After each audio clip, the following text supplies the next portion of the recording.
you can do whatever you want. Like, no matter what people say, follow your dreams and dream big, because that's really all that matters.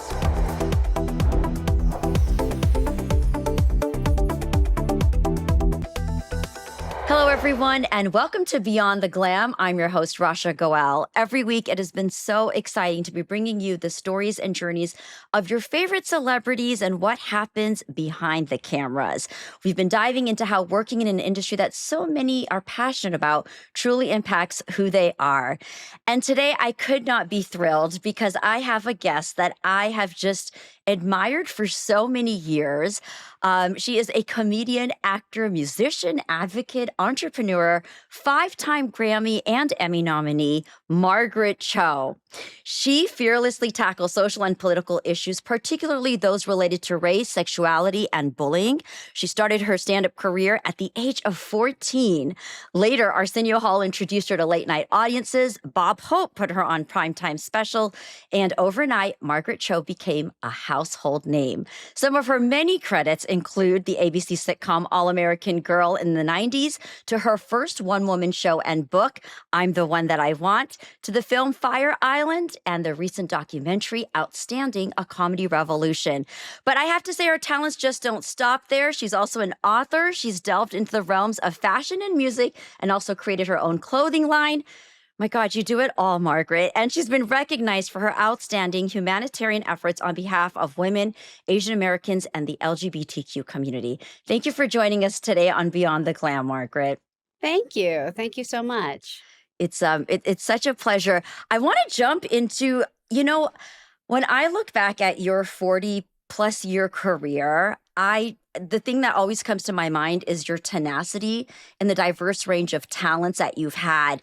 So you started at a time when there were hardly any female, queer, Asian American stand-up comedians. How did you find the confidence to embrace this identity while you were breaking your own barriers at that time?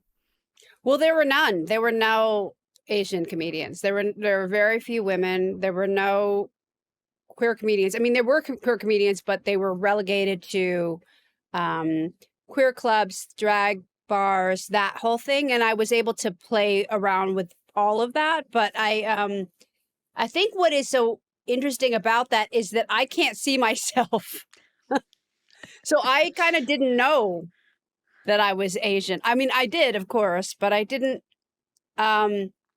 really have in mind that kind of thing of like, oh, I'm the only one. I just maybe internalized that to the point where it sort of disappeared or it disassociated from it. Because I think it was just like, I just wanted to do it. I love stand-up comedy. I love the art form. I love the people. I love the community of it. I was really welcomed by the community of it because we're all kind of like misfits and weirdos. And I really fit in with the people.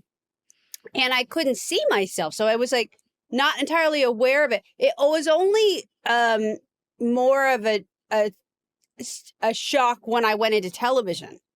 Then I was repeatedly told, oh, there's no Asians in this.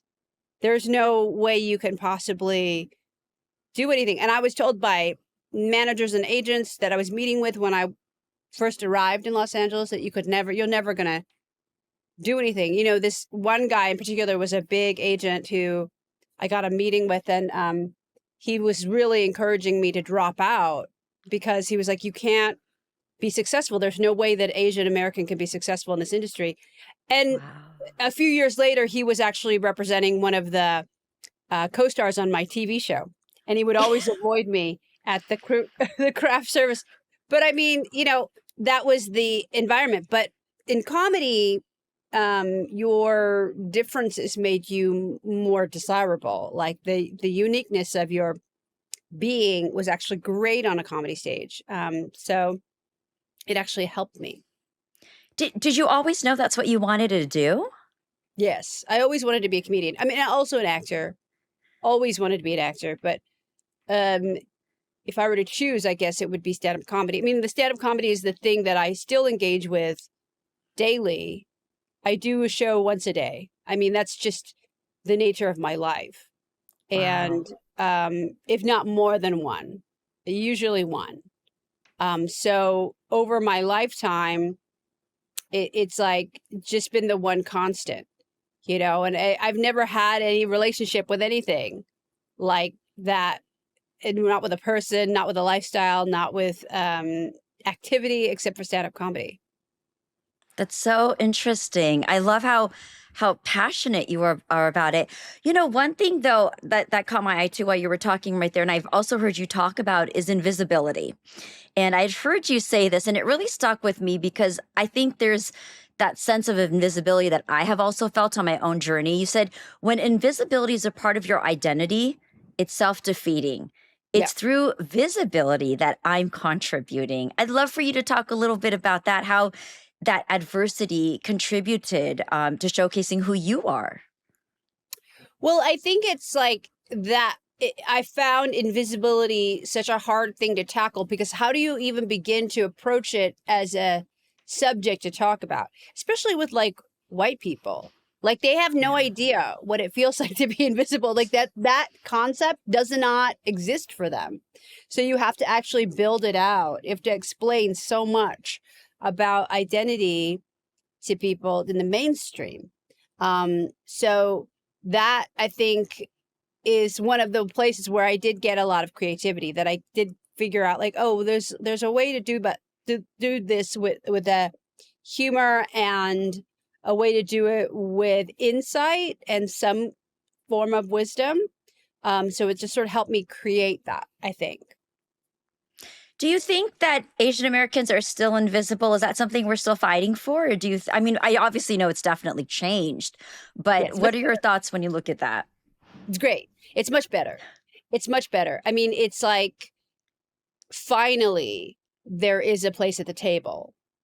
There is a play, but there needs to be more. You know, there needs to be more for South Asian voices. There needs to be more for Pakistani voices, Indian voices. Like there's so much of our landscape of Asian Americanness that we need to embrace more. You know, that we haven't gone the full gamut of who we are, and you know, including India and the Philippines and Thailand and all of those that immigration. You know, it's a big thing. We I think focus now sort of more on East Asian Americans, like with the Yeah. sort of like Koreans and Chinese and Japanese. But I think that there's so much there's so much we have to offer, and so much we have to kind of connect with even in ourselves. You know, within the we're way bigger than we realize.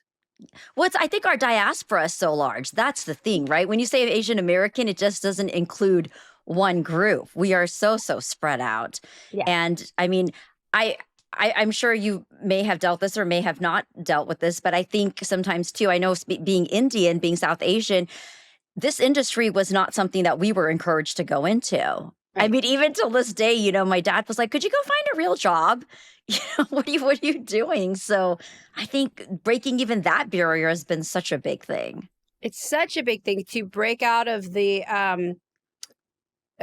cultural safety of like these traditional jobs that I think like we were my parents always encouraged a career in medicine or law, like lawyers or doctors, because those are easy to quantify without identity being an issue.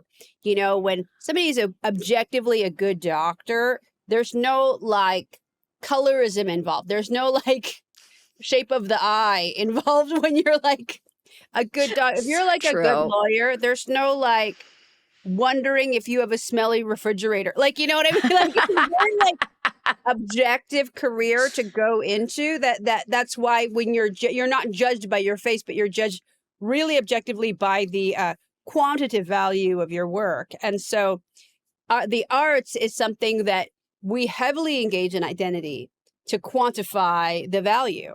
And so that's why because my parents experienced so much racism coming to America in the 1960s, they just didn't think it was possible for any Asian American to be in something like entertainment. You know what, Yeah. that you know, they would go to the movies in Korea to see white people. So Oh, wow. it was like you don't go to the movies to see us. Like it was just not something that they could positively identify as real. And so I think the change now that we have all of these wonderful Asian Americans in media, it's Yes. powerful. It's for me, such a triumph to see the victories of Shogun and to see Sherry Cola in so many things. Like, there's so many people that are doing so many wonderful things, and it's so exciting. But Bridgerton now is at a whole Yeah. another Asian American. Like, Right? I mean, I never even imagined that, Margaret. But I'm going to say though, for me, I look at you as an icon. I think you really helped pave that way. I mean, you kept going, even when there were doors that were closing on you, even when people didn't accept. I was just thinking too when you said we're now being embraced. I mean, if you think about it, Korean dramas are so huge around the world. Even all the singing groups. So when we talk about embracing, I have to ask you, is there a good Korean coping mechanism when it comes to comedy? I think it's like embracing the tragedy as comedy too. Like, where comedy is, I think, ultimately a coping mechanism to deal with the difficulty of life. You have to laugh at it to survive. So to me, that's very Korean, but that's also very universal. Yeah. Koreans love to, like, we're kind of an earthy, hearty people. We've got colonized a lot. So we laugh at stuff, I think, because it's just a way to buck authority, but also to cope. So I feel like that's very Korean. I think the Indians have dealt with that too. I make a joke because my brother's married to a beautiful Korean woman and they have 3 kids. So we call them Korindians. Oh, cute. It's so Beautiful. Adorable. There's a lot of Korindians. Yes. There's a lot of Korean. There's a lot of Korean Germans. Oh, really? Yeah, that's quite very, Oh, very I didn't know common. about that. I, Oh, I okay. don't That's know been something why, that's but I think there's a lot of Korean Indians. well, I love the mix. I think it's embracing 2 different cultures. Yeah. I was also thinking about for you with all the show. I mean, you've done 10 plus comedy tours, and of course, with all the work that you've done, was there ever an embarrassing moment that you've had that you were able to turn that into a golden comedic moment for yourself? Well, always shitting my pants. Like, that's like been like that. I do it every couple of months. I have some issues. I've done it on stage a couple times. I've had Really? things, yeah, weird things happen. Like, that's the grossest thing that can happen, but it's also the most human thing that can happen, and it's Yeah. something that's like so funny. So I've had a delightful time with that particular subject and it happening. But yeah, And was happened. the audience aware of it at the time it was happening? No, not the Okay. time it was happening, but then later, telling the story, it comes back as being really good. Um, one thing I've also so stepping away from the comedy part too is the serious part, and I think one thing that's been so beautiful in seeing how you just are open about many things, mental health issues, right? Your addiction, suicide attempt. It's something you've been vocal about and talking about, and I was curious to know what was the catalyst that came upon you where you said, I need to change my life? Like, I can't keep living this way. Well, it wasn't like, I mean, I wasn't responsible for it. It wasn't my catalyst. I was put away. Like, I was actually legit put in a home. Like, I had to be going away because I had such severe problems with addiction and mental illness and stuff. So had an intervention, and I was like out of society for 2 years, which I think is really like, it totally saved my life. But also, like, I wasn't necessarily responsible for my own, like, safety, and like, like, I just couldn't handle it. I just got really in a bad place. But I think as Asian Americans, we're not, again, that's also like, we're not encouraged to seek mental health and No. help. So I was not inspired to do that either. I had to have somebody put me away, which I think was great. So, and it's been about 9 years. I feel really good. It's more like you have to figure out what it is that is bothering you, and then you have to go deal with it. But we're just, as Asian Americans, we're just not conditioned to No, seek treatment in any way. So that's a really harmful part of our culture in particular. But I think I so. know, I know that it's like, for me, I didn't even seek it. I never, I never wanted it for myself, but now I really am after it. So I like to talk about it on my comedy, and I talk about it in live. I think it's really important. I don't have any um like feeling of like, oh, this is a weird, shameful topic, or I think Right. it's really important to address. But yeah, my entire life now is very much like focused on maintaining my mental health, which takes a lot. You know, I have a very strident and extensive meditation practice, which I think takes the place of any medication. So I decided to do it without medication. I probably could be on some sort of medication, which a lot of people need, but I Hmm. found that with this level of work that I, very structured work that I do on myself through these different techniques, and I work with a teacher, and I go off and do it, like it's a big thing. So I think people need to find their way, but meditation is a really great option. But you have to go after it almost as if it's like medication, Yeah. you know. It's a commitment. I love that. I'm inspired by you by that because I'm also a person who meditates daily, and Yeah, it is just a part of the routine every morning and every evening yeah. because there would be moments where I was dealing with anxiety and I didn't want to take medication either. Hmm. So I thought, how can I? But I love it, and now it's such a huge part of my life, Margaret. Like it's almost like that is my addiction. If Yeah. I haven't grounded myself in the day, it's like I don't know what to do with myself. I need to Yeah, have it's that. really important. It's really important, and I'm really grateful that I finally found that in life. You know, that was like the one thing that I've been missing. Um, you know, for my whole life. So it's a big, you know, and then finding that like meditation community as well. You know, I have Oh, people that I just go to their house and we don't talk. Like it's so love amazing to that. have friends that you just don't talk. You just sit. It's so No, intense. it sounds funny, but the power of silence. I think Yeah. it's huge. It's huge, and it's so rewarding. I'm going to jump back real quick because I I think it's so important that you do talk about the mental health issues during your stand-up comedy routines or even just in talking to other people. I mean, I've seen so many of your interviews because I think even in 2024, though we have started becoming more vocal, there is still that shame around Asian Americans to talk about mental health and to Mhm. really be verbose about it. And so there ever a moment, especially growing up in a Korean family where you felt shameful about the path that you had gone into, or did that not even really occur to you because you were just so into that moment of what was happening? Well, I just love my career. Like I love the art form of stand-up comedy. So there was like nothing that was going to keep me from that.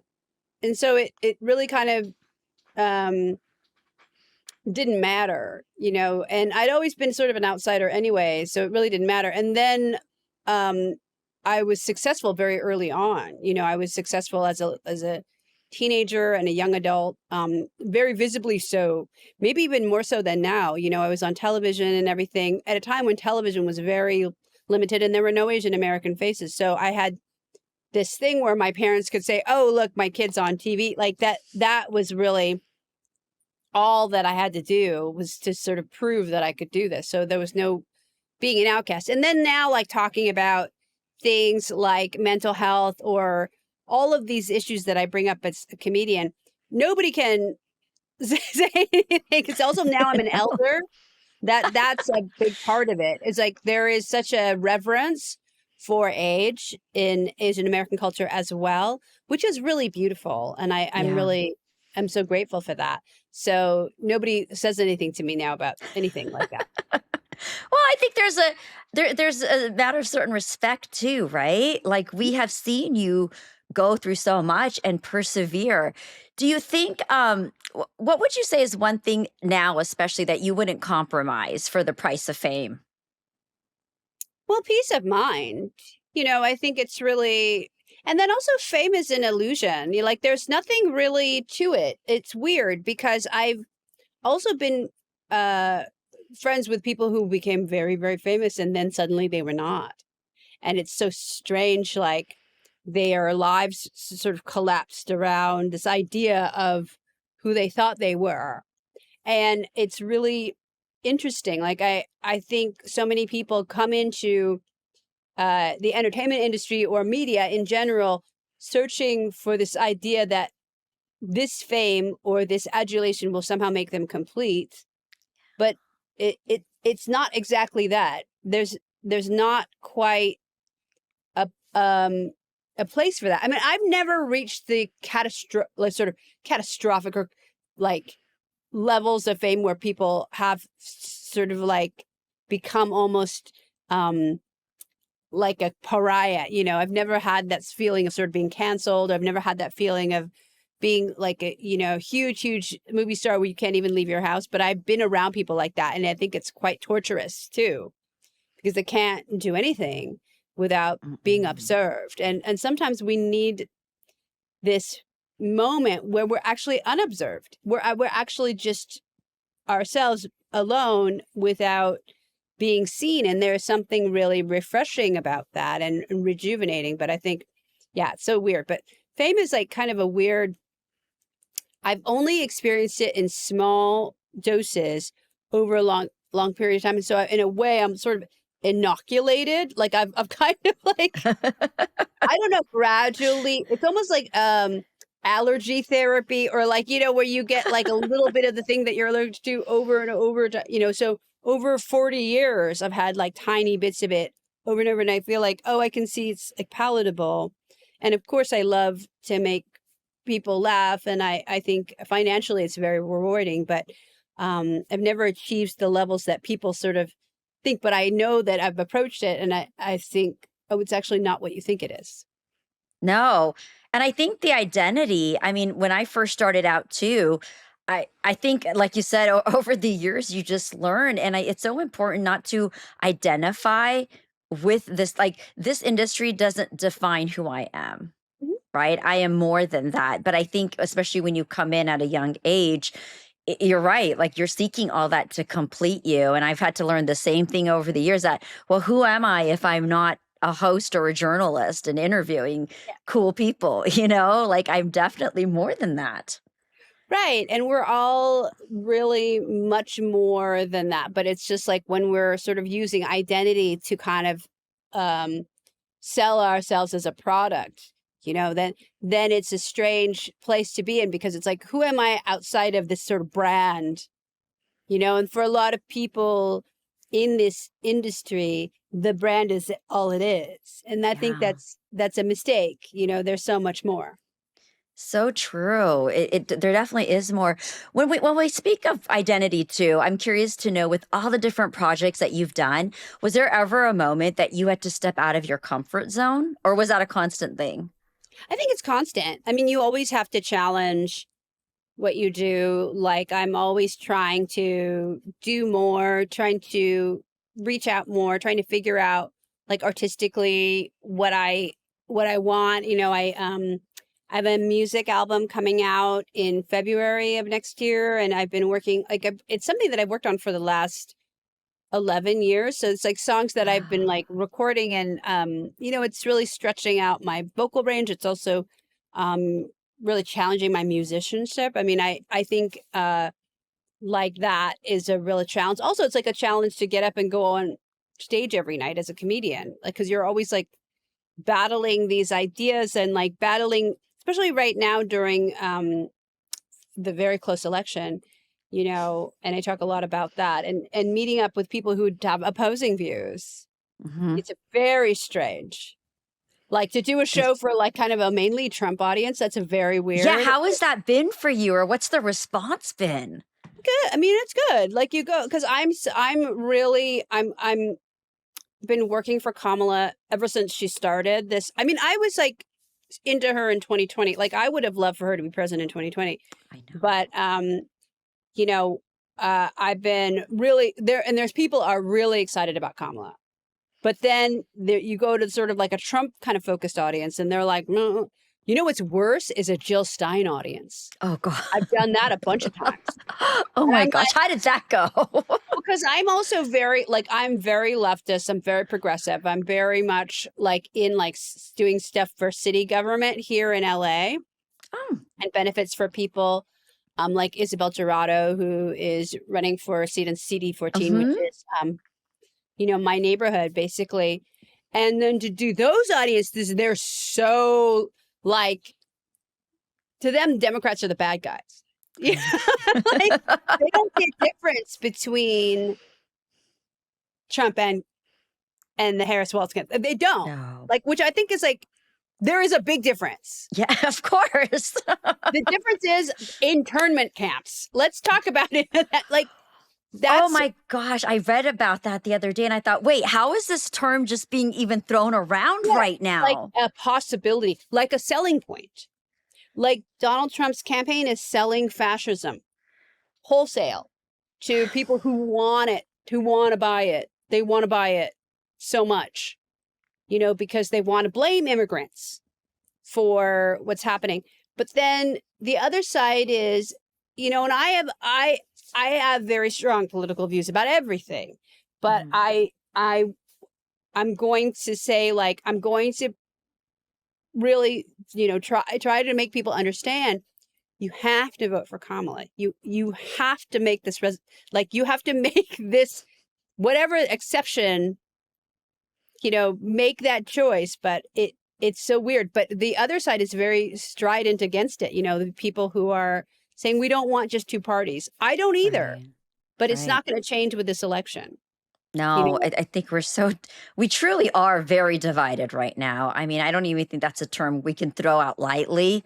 It's such a Very. It's so, pivotal time, but it's you it's know. going well. I feel like, I'm on top of everything, and I feel like it's going well for Kamala. I'm confident that she will be president. And what a I great thing to know. have a South Asian Black woman as I don't president. ever think I would have even imagined that in my lifetime, Yeah. Margaret, as a South Asian woman. I don't think Yeah. I would have ever seen that coming. Wait, I got to jump back to your music album real quick because I have just a few minutes left. Is there a particular theme to the album, or So the album is well, I wanted to make a power pop record, and it's like 90s style power pop in the vein of the Bangles, or in the vein of like all of our favorite girl groups, like the Breeders or Belly, or even a little bit of Hole in there.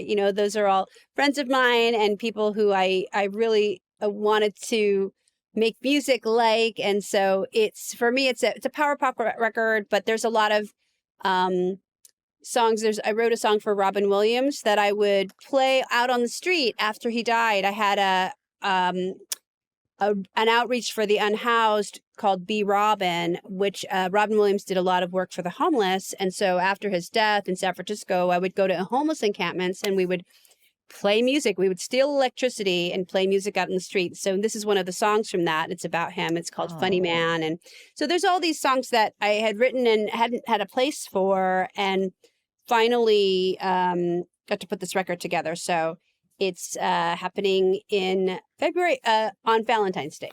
oh, so looking forward to that. So looking forward to that. Anything else that you'd like to share that maybe? I mean, I could keep talking to you. I feel like there's so many more questions I have for you. Anything else you want to share with us?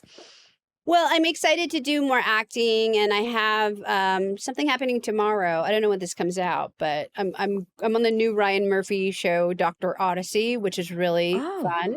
Which is the new Love Boat. It's great with Joshua Jackson and Philippa Sue, another amazing that's Asian American fun. woman who I love, and Don Johnson, Oh, I who is love it. like the Captain Stubing. But it's like it's a very beautiful, lavish show, and I never got to work with Ryan Murphy before. This is really the first time, so it's exciting.